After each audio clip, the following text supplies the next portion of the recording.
Hey guys, welcome back to the channel. Today I'm back with yet another tutorial video on app guide, and in today's video I'll show you how to add the follow button on your Facebook profile. So you have a Facebook account, you upload a lot of pictures and videos in that account, you're connected to your friends and families using that account, and now you want to change the profile to public and add a follow button to your profile, but you can't figure out how you can do it. Watch this video till the end. I'll show you some simple steps in order to add a follow button in your Facebook profile.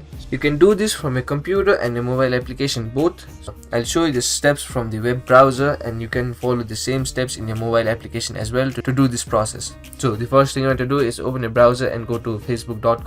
You can use your Facebook mobile application as well. Once you go to facebook.com or open your Facebook application, make sure you're logged into the account that you want to add the follow button to. If not, go ahead and log into that account. Once you log into that account, what you want to do is tap on the drop down button to open the drop down menu, then go into your settings and privacy, then go into your settings.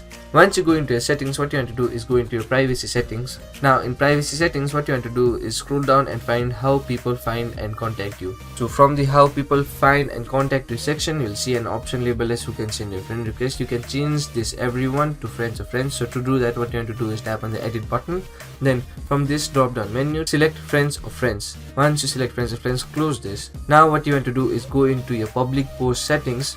Once you go into your public post settings, the first option you'll see will be labeled as who can follow me. Now here what you want to do is tap on this drop down menu and change it to public. Once you do that, set your public post commenting and public post notifications and other details as well according to your preference. Once you do that, what you want to do is go back to your profile. Once you go to your profile, what you want to do is tap on the three dots besides the edit profile option, then tap on view as. Once you tap on view as, here you can see that the follow button is here. So you can do these simple steps from your web browser or your mobile phone application, add the follow button to your profile. So that will be it for today's video. Hope this video was helpful for you. If it was, hit the like button, subscribe to the channel, and I'll see you in the next video with some new information.